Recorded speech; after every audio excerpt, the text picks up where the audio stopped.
Hey everyone, Jeanna Barrett here. I'm the founder and chief remote officer of First Page Strategy and the host of Remotely Cultured. Today we have Willo Sana joining us to talk about entrepreneurship, big, bold leaps, why balance and deep rest are critical, and writing her book remotely from 6 years to 6 weeks using a cool remote work tool. Hey Willo, how are you doing? Hey, super good. I'm excited to be here. Cool. We're excited to have you. I want to give everyone listening in today some details of Willo's background because she's just really impressive. She has a really cool path that a lot of listeners can learn from. So I'm going to take a minute to share her bio with everyone. Willo has been called an oracle, an alchemist, a liberator, and a doula for hatching big ideas. She's been publishing articles and speaking on stages around the world since 2007, empowering creative entrepreneurs in everything from online marketing, business systems, and productivity to self-care, facing your fears, and following your heart.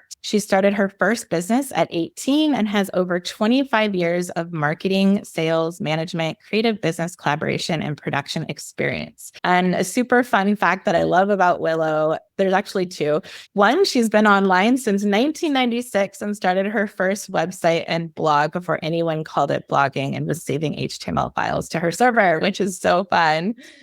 And two, she has lived abroad in Hong Kong, Thailand, Bali, and Mexico.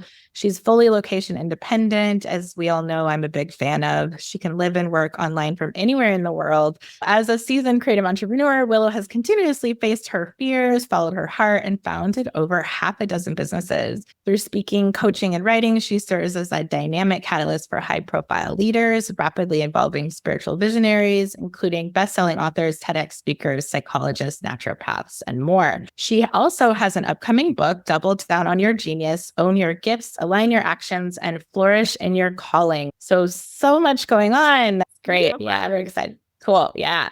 So you're actually calling in today from one of my favorite locations in the whole world that I've been to twice. Willo, where are you today? San Miguel de Mexico. All right. I love it. Yes, beautiful place. So what brought you to San Miguel? So I've been doing trusted house sitters, and we can give a link if you don't have it. I had a 5-month house sit in Thailand, and this is a 3-week house sit. Nice. I call it my North American tour. So when I'm not over in Southeast Asia or Europe, I'm coming over to North America. But because I don't want to spend so much time in America, I love being in Mexico. I had wanted to come and check out San Miguel anyway and found this beautiful home where I'm here for 3 weeks. Ah, that's so great. That's so cool. I'm so surprised I haven't heard of this tool. I need to use it myself because I'm always like in search of a house sitter and a pet sitter. So is it a swapping situation or is it just like... So I stay for free, but I get to take care of their animals. And I've had them now all over the world. It's so fun. Because honestly, I'm the kind of person that's like, if my Airbnb could come with a dog or a cat, I'd be so stoked. Yeah, me too. So it's so perfect. And it's a win for everybody involved, right? And it's a very trusted, vetted situation. I can give you my link, and anyone who uses it like gets like $25 off or something. So both people pay to be on the platform. And I feel like too, because I maybe am more mature and just a experienced professional, like I don't need free rent. It's just that I genuinely prefer staying in beautiful lived-in homes than places that don't have any heart and soul and snuggly baby. So yeah. I'm in the same exact way. We're Airbnb travelers all the way, just because I love to feel like I have a kitchen and a couch in somebody's home more than a hotel. So that's cool. Can you paint a picture for our listeners today of what the lifestyle is like in San Miguel? Well, I've just been here for a few days, but the way that I work and how I travel everywhere I go is kind of the same. I love living like a local. I think that's another reason why I like staying in homes because, like I said, the heart and soul is there. So I pretty much just drop in and get everything really set up for myself so that I'm just working from anywhere as per usual. And so in this last week, I've even had some deadlines on this book for my editor. And I'm so stoked to finally be like a stable place because between Playa and my mom visiting, and then I went to Austin, and then I went to the Bay Area and I saw family in Santa Cruz. And so like landing here, I'm like focused. So I just pretty much have been like working by day and then going out to explore San Miguel de Allende by night, which is wonderful. Yeah. So what is the culture of San Miguel and Mexico that makes it so unique? So sweet and so special. So I've spent a lot of time also in Playa del Carmen. And something that I love about these little towns. You almost can feel like you're on vacation. There's really great people watching all the time. But honestly, I'm just like, I eat my way through wherever. Yeah. And San Miguel, oh my God, has like countless delicious restaurants. So I have just been like having like the best food every night. But San Miguel in particular, it's got a very magic energy to it. I'm really sensitive to energy in every place I go. And you can see photos, but you don't get it until you really get here. Yeah. And the sunsets here are phenomenal. But the thing I think is that there's all cobblestone streets here, like these little walkways with colorful buildings. I actually was like, gosh, this feels like I'm in Europe. There's like these small little streets, but Mexican culture, it's so cool. Yeah. When you spoke about the energy of San Miguel, I actually got goosebumps listening to you say that because I felt that energy myself. And it is really hard to place your finger on. There's just something like purely magical about that location. So I feel it. And speaking about food, you say that you like to eat your way through. When I was reading one of your get to know me posts on Instagram, you said that you travel the world trying all of the mint chip ice cream, carrot cakes, and chai lattes where they have them. So I'd love to hear, do you have a location where you think has the best mint chip ice cream? Thankfully, it's a chain. It's gelato. There's a chain that's called Amar, and I just went there, and they make the flowers or cone. So I found it originally in Playa del Carmen and just like fell madly in love. And then I went to Europe over the summer and I found it in Paris. I found it in Lisbon. My mint chip and coffee are my absolute fave, and they're so good there. And gelato, once you're in Europe, gelato is everywhere. So in Lisbon, I ate lots of gelato. So good. And I was so stoked because they just, I mean, we're talking 2 months ago, opened up an Amarino here. One of my friends lives here. And so I got to see her for the first time in like 8 years. And we went out and bought her ice cream and went out and got one of the big roses with the macaroons on top. That's so random. I literally just went there last week. We were in Portugal and I posted a photo of the flower gelato and my sister was like, I love that place. All right. We've got 2 really great remote work travel like tips now, the house sitting website and the gelato locations across the world. Cool. Moving on. Just a fun fact, actually, that Willow and I crossed paths many years ago. I think back in around the 2014 timeframe. I don't know the exact year, but well, it would have been. Yeah, 2012. Okay. Wow. Even further back. So we were both working in San Francisco at some partner tech brands. And we went to a conference together in Vegas. That was about a decade ago, which is wild. And Willow, I just love to kind of hear your personal journey from being a marketing leader to how that's evolved and grown into being your own business coach and now an author. I think that personally, a lot of marketers listening would love to take a similar journey, maybe do some pivoting, once you reach out that kind of I'm burned out in working in marketing phase, which I myself have been in. But I just love to hear kind of how that journey happened for you. Yeah. Well, I was self-employed for 10 years prior to joining on as a co-founder of that company. And so I had already been like doing web design, graphic design, marketing stuff for 10 years at that point. And then joined on as a co-founder. It was my second startup actually that I joined on as a co-founder and was naturally in the marketing role with them because that is what I just knew through and through. I will say that was a really pivotal time because here I had my web and graphic design business, like former life. This is, 20 some years ago. And then I had started a product business with my designs and illustrations on it.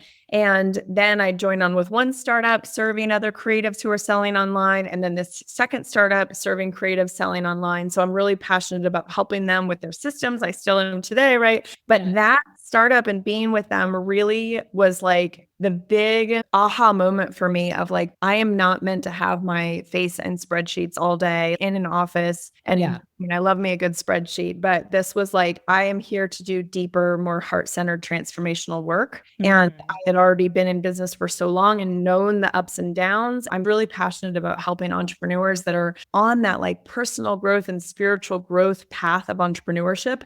All of the lessons you learn in leadership. When I left there, I launched a course within a couple weeks of leaving, and it was all about reconnecting to your spark and that creativity. Then I got certified as a coach. I knew I wanted to get certified in more of like a somatic based body centered coaching. Yeah. And now that's the work I've been doing for 10 years. Love that. Okay. That's so fun. A big part of my programs and my frameworks that I talk about is abundant expansion. You can have rock bottoms that like shake you to the core, and you can also have times where you're expanding and having all the success. So yeah, around that 2012, 2013, 2014, I had so much transition and change happening.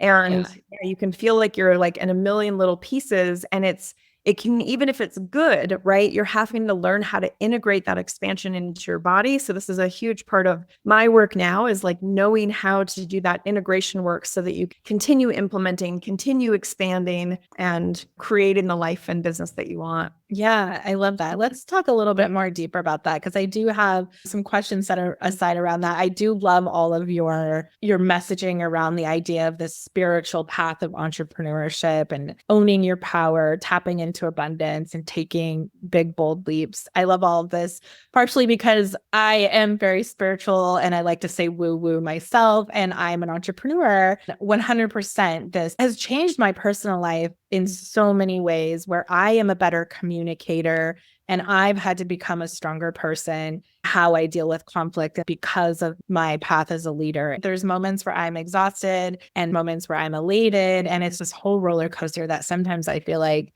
you could never explain to anybody that hasn't been an entrepreneur themselves. So Totally. Talk a little bit to me about what you work with this spiritual path of entrepreneurship, and what entrepreneurs go through and how you support them, and the things that you see through that. Yeah. I often talk about the work that I do is really like this psychological, spiritual integration. And the layman's term for that is like just trying to make sense of what's happening, right? As a human on this earth, as a human that's learning all these lessons, but deconditioning and unlearning as you are on this evolutionary path of becoming who you are here to be and doing the work that you're here to do. And so there's so much of that, which is looking at sort of the ways that maybe you're getting in your own way. And that could be even just this old conditioning, whether that be good girl or not being too much or feeling not enough. It could be the fears. I talk a lot about when you're on the precipice. So for any of you who are traveling or starting businesses, you'll know this feeling of being on that edge. And even if it's just growing a business or taking the next leap in something that's already happening, you're at that edge, which can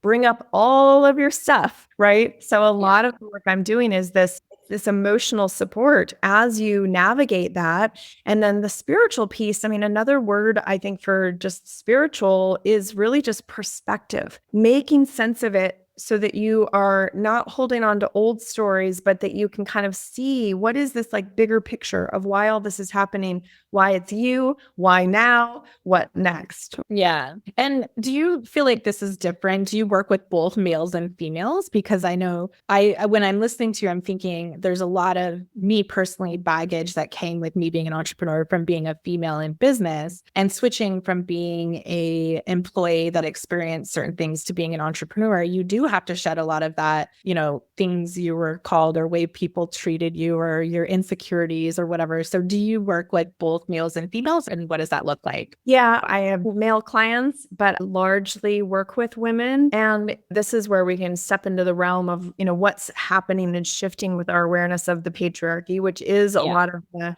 damaging and abusive stuff women have experienced when it comes to working in this very patriarchal type of working environments, right? Yeah. But this is something that it's not at all to even blame men, because we're all just under this same and kind of deconditioning the same wounds from this patriarchal way of living. So what I teach and how I work, I do believe is more of the feminine way, helping them create this loving union between the masculine and the feminine within them. Yeah. Some of my clients are really identified in their masculine. They can show up and do, they can make it happen, but they need help resting into and receiving and connecting to a little bit more of that feminine energy.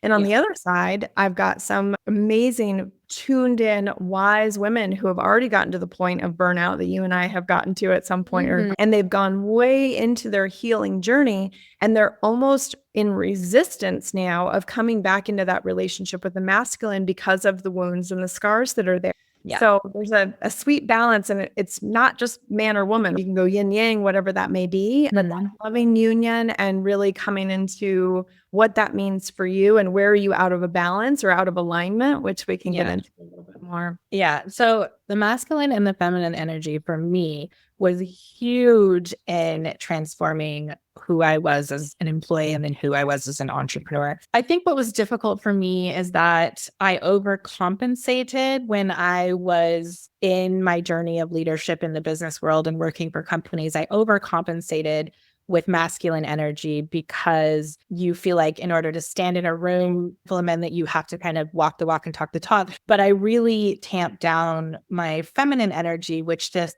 exactly put me in imbalance. And I think that the magic that I've experienced with my own company has come from that I have brought back more of my feminine energy. And it's okay to be compassionate, and it's okay to have feelings and talk to people about what's going on in their lives and really bring more of that like nurturing to your relationships with people at work. And that's really what our culture is built on. And I think why a lot of people like to work here. So the feminine and the masculine thing, I heard about it a long time ago in a podcast and went down my own journey of kind of exploring how I was imbalanced, not only in business, but in relationships. Like that was a big thing for me because I was really struggling back when I was in San Francisco. This time I was overcompensating in my masculine energy that was coming out in my personal relationships as well. It's all connected. And this is why I love, especially working with entrepreneurs and business, everything is about our relationships. And in particular, it starts with our relationship to ourselves. So we learn in relationship with others that they are our mirror, they're our reflection, they're our, kind of training ground and opportunity for learning. But man, it is all connected. And all of my work, that is trauma informed and attachment informed. This is the big one as well, is just watching where those attachments are. So attachment theory at the minimum is basically this: you could be anxious and insecure, secure, or avoidant. And how those show up, this is also in my book because I'm so passionate about this. And it's such a great metaphor for how we are showing up or not. Are you showing up as anxious and insecure? Are you showing up as avoidant and resisting or being judgmental and all these pieces that make you just want to like, la, la, la, I don't want to look at it. I don't want to deal with it. But all of that comes back to something within us that doesn't feel safe or secure. And so when we can work on that and creating that trust and that safety and security within our body, within our nervous system, so much can happen and shift in our external lives. Yeah.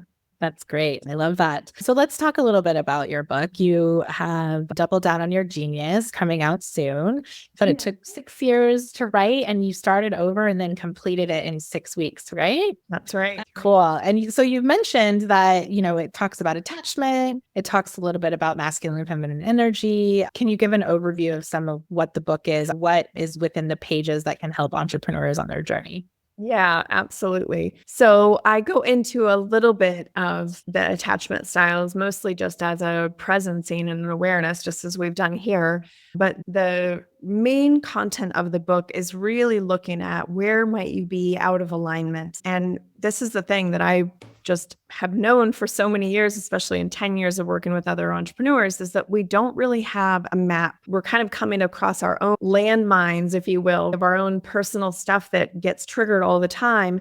And there's just no map for it. There's no map to know. And left to our own devices, we will always go towards what we know. You might be like, oh, I need to actually just work harder. But that's actually might not be the case. The more this counterintuitive solution actually might be that you really do need to rest, or you need some integration time, or you need to come back into this connection with yourself. Otherwise, you're just going to be like rearranging the chairs on the Titanic type of thing. Yeah, right? Yeah. I'm rearranging the chairs on the Titanic.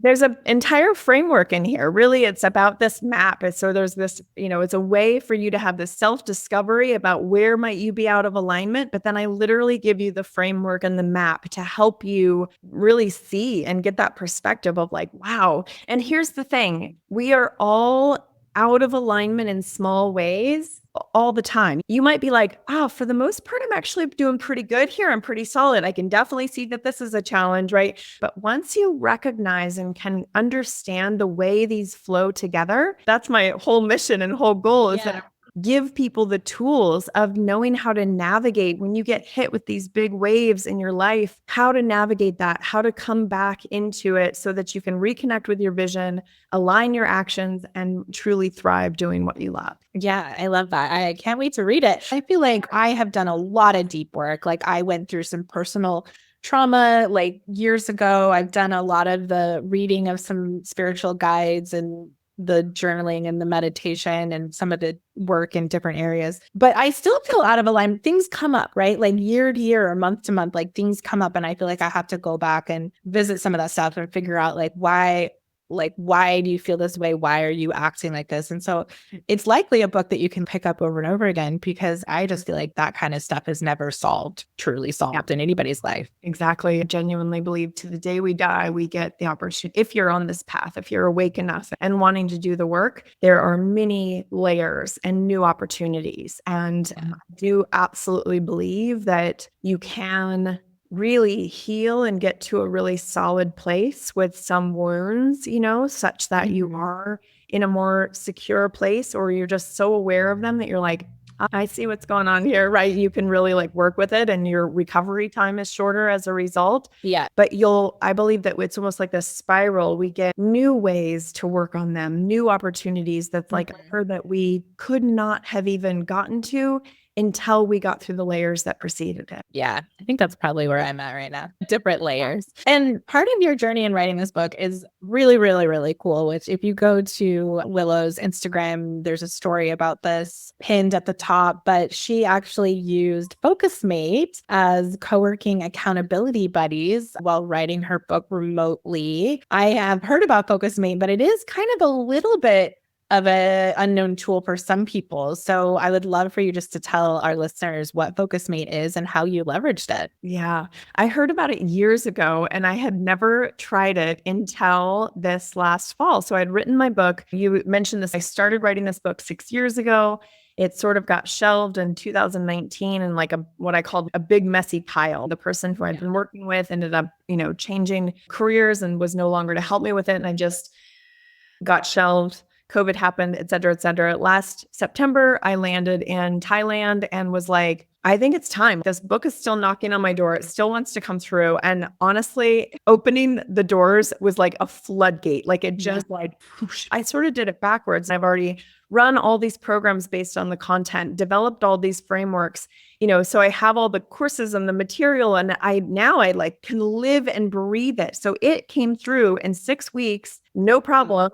And then that's incredible. Then you have to edit it. So I did. Yeah. But then I'm going through these edit processes, and I have discovered in the last year or so, as many of us had, that I definitely have some ADHD. And so the idea of like sitting down to the computer to do focused work, especially when I love traveling and exploring and doing all these other things, just wasn't so exciting. But there's a thing in ADHD that's called having a body double. And that's why I think I love co-working so much, or even going to a cafe sometimes, because just to have that accountability of other people, this is even better. FocusMate is like, there's people around the world that are looking for somebody to work with. So the way I always describe this for people, because I think it's the most powerful example, is it's 11:19 right now. And if I've been like messing around this morning, I had coffee, I had breakfast, but I'm like, oh my God, I still haven't gotten to work. I could go on FocusMate right now, schedule a session to start right at 11:30, and you can choose a 25-minute, 50-minute, or 75-minute session. It will automatically pair you with somebody at that time who also wants that length of a session. You hop on and you say, hey, what are you working on? What are you working on? Great. I'll see you in 50 minutes. And then the timer goes off and you go, how'd it go? How'd it go? Great. Have a good day. Yeah. Awesome. So what she's talking about is that like, there's literally this story where I had screenshots of my like FocusMate. And I mean, it was just like several on a day, every single day. And I was like, whoa. And it's so cool. I just did it the other day as well and so I've used it to do the dishes. Like I have dishes stacking up and I've been avoiding them. Or people that are prepping their meals for the week, you can use it to like, if you have a video or a course that you're wanting to watch, but you can't make yourself sit down and watch it for a workout, I love it. Yeah. And is it ever awkward? Have you ever like chatted with these people more on a personal level, or is it like both people are kind of just there for accountability? They get in and they get out? I think just like anything in life, there's some people that you resonate and click with more than others, right? And so, definitely there's some that you're just like, great, we're here for this very specific reason and we don't need to be friends. And then there's other people, like I can think of a few people and you can favorite people. So then your availability or their availability comes up first. And I think it matches you with them first if they're available. And so I definitely have made a few friends where like, we won't see each other for a month or so. And it's like, hey, it's you again. How's everything going? So that's Cool. Love that. but other than that, it stays pretty professional. I have a lot of people that heard that I was doing my book and they'd be like, oh, I'd love to do a book sometime. And they'd start asking me questions. And I'd try to keep it short because I also would tell them like, I only have a 10-minute break and before my next one. And therefore I need to use this 10-minute break. But it was really great chatting with you and all the best. That's so cool. I love it. I'll have to give it a go. And okay, so maybe you can give me like a little bit of some medicine or some advice. I personally am like, how would you work with an entrepreneur in getting them unstuck? Because I personally have wanted to write a book for many years. I have ideas. I started taking a memoir class back when I was in San Francisco, but I can't get like over the hump. I'm a huge reader, I read 50 books a year, but the idea of like how to even get started, like I don't know. And so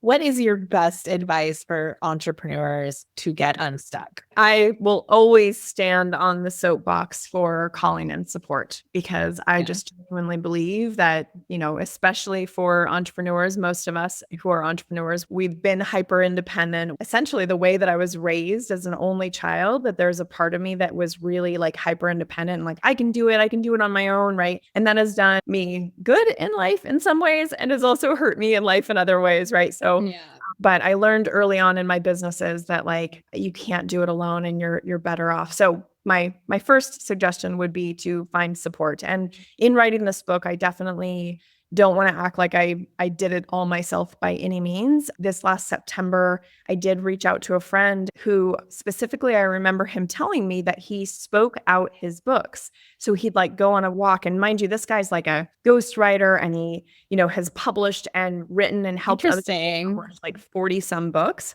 So we ended up hopping on the phone after I was like, I need to just talk this out. I clearly have no problems talking, but like down and writing felt so challenging because exactly where to start. So I did hire him and he knew the questions to ask me and would just interview me and ask me questions. We transcribed those and then that's what I edited. Now, mind you, hired an editor and we have done a whole structural edit and now we're starting our line edits. So it's a behemoth project, no doubt about it. Sounds easy. I wrote a book in 6 weeks, but because I had some support, for anyone who's just stuck at all. I mean, this is precisely the work I do because left to your own devices, absolutely. I can give you a list of like, here's what I think you should do.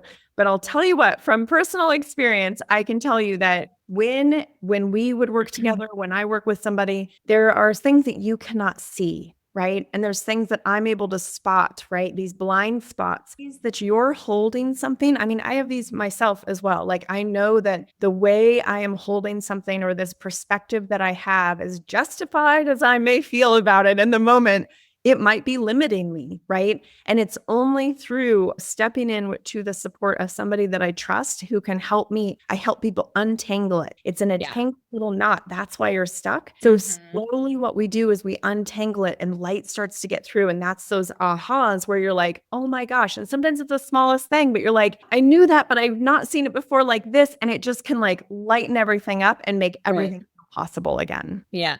Well, I love that. I believe hugely in coaching, support. I don't know why I haven't done this for my book, but I have done it for my business. And I will say every time I've gotten like a financial coach or a marketing coach or an agency coach, my business has grown in leaps and bounds faster than it would have just with me by myself. So getting help is great advice. Okay, before we wrap this up, I just want to touch on this idea of balance, healthy boundaries, deep rest. You mentioned it a little bit earlier with the shifting chairs on a Titanic thing. And I think this is, particular with entrepreneurs who are goers and feel like working 60-hour weeks, 80-hour weeks are going to get them the life and business that they want. But what I love about your message here, and I took the alignment quiz that's also linked on your Instagram profile, and is this whole idea of like listening to your inner voice, setting healthy boundaries with attention and unplugged time, balancing focused work with pleasure and self-care, giving time to deeply rest, nourish, play, and have fun. These are really truly like the pillars of what I have built my agency on, because I went through this massive burnout stage. I left my career, moved away to San Francisco, basically was quitting my life. I was so burned out. And so when I built my company, I was like, how can I build a company that works for me personally, but also that I think people will live better, balanced lives at? And we really push this idea of like boundaries, logging off, unplugged time, self-care kind of a thing. But it's rare in the business world. And I just would love to hear kind of like why you think this piece is so important to entrepreneur success. Yeah. I mean, one of the biggest thing I can say is I feel like so important, and I also acknowledge that it's very much a privilege, is to be able to give yourself space. Yeah. I believe that we need spaciousness. And so for any of you guys who are also remote travelers, this is one of the biggest things, I'm sure you can really attest to this, is like getting out of those same routines and like sort of the hustle bustle of maybe a city you're living in or whatever. I moved to Southeast Asia, and all of a sudden I was awake while everyone else I knew pretty much was asleep. That anxiousness all of a sudden that I felt, right, in my mind, in my time, in my day, and choosing how I wanted to run my energy. So, I would say the biggest thing is spaciousness, because right now we're living in coming and ways that have every little minute of our day filled with something coming at us. We have to manage our email. We have to manage the alerts on our phone. We've got to make sure we're crossing off the tasks. So if anything, giving yourself space to just walk down a street in a new city, right, to see what you see, that is paramount, if you ask me, in terms of just allowing yourself to even have the space to listen to what is bubbling up within you. Yeah. And what about people that work from home? They might be,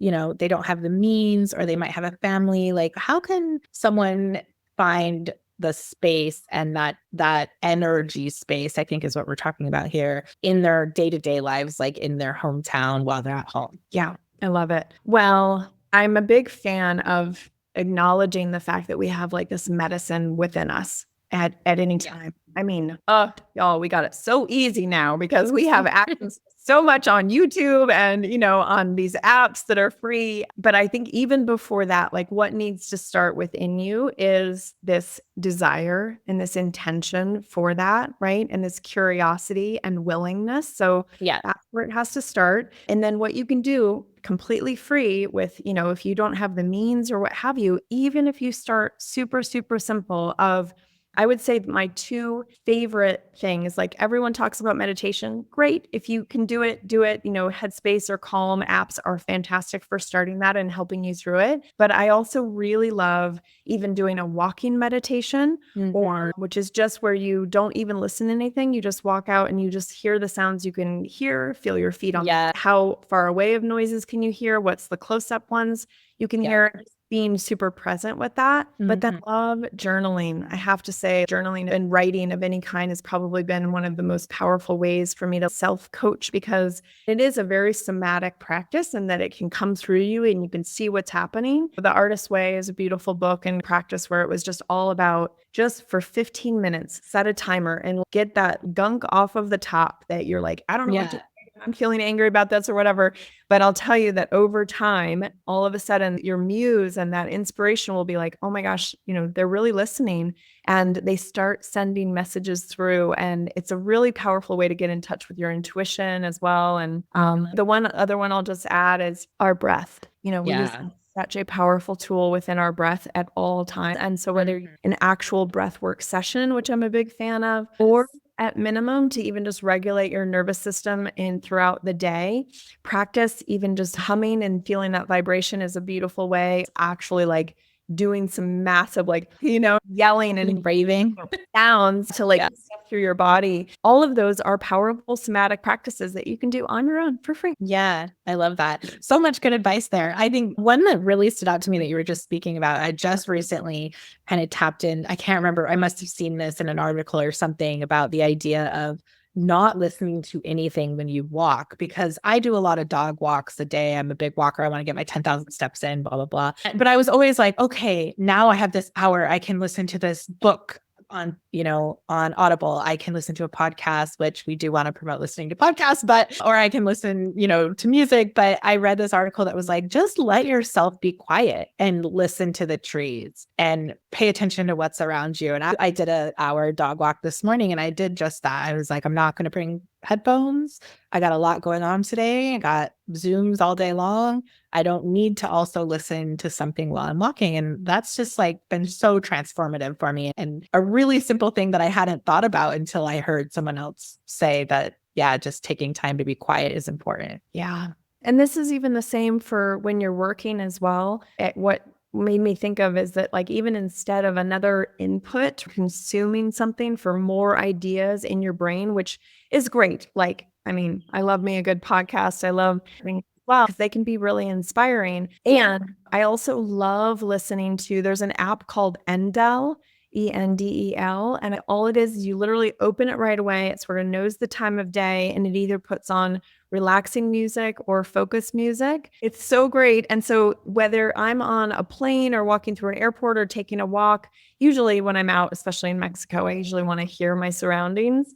But I love things like that, especially for focus and work, where it actually can help you focus, but in like a really beautiful, unintrusive way. And it's not putting new ideas that you have to process and like squirrel to somewhere else. So cool. You've had so many great tool tips. I'm going to write all these down and share them with our listeners. I have two final questions for you to wrap this up. One, you have given us so many tools, but is there one work from anywhere item or tool that you could never live without? I love that question. So first, I will share that I'm going to send you a link that you can share with everyone listening that has, I am a fountain of resources. So I have a whole page of like, I love it, kind of tools that I've used, like systems and processes. I'm a huge geek about all this stuff. So I'll send you that. Let's see. In terms of when I travel, I have a whole thing on this that I travel with a lot of jewelry. So just yesterday, sharing all of like how I travel with all my jewelry and the travel box. But at the same time, even right now, work-wise, I use a neck stand for my laptop stand. I always travel with a ring light because I'm always doing some kind of a video call with clients or friends. So I would say, between like my handy ways that I pack and travel my jewelry and like packing cubes and kind of some of those really standard things, the work stuff, like absolutely having to have some kind of a laptop stand so that I can set up like a proper setup, and my little mini ring light. And I definitely have, I'll share with you the Amazon list that I have, my favorite ring light, my favorite stand, all those fun geeky things. Yeah, I definitely want both those lists. We'll share them with the listeners too, the Amazon list and the tools list, because I myself am also a geek on perfecting everything we possibly can in life. Okay, final question. If someone wanted to learn more about you and this wonderful book you have coming out, where should they go online? I am Willo Loves You on everything. So Willow does not have an end on the end of it, but I'm very Googleable. You'll find me if you look up Willo Sana or Willo Loves You. So willowlovesyou.com, and double down on yourgenius.com is also up. I'm mostly on Instagram, but I'm also, of course, on TikTok and Facebook and Twitter and YouTube and all the places. Thank you so much for your time. It was wonderful conversation, and all the best in your book launch. Thank you. It's so great to finally reconnect with you after so many years. And I love it. I've been like living abroad and traveling and working remotely. So this was super fun. Thanks for having me.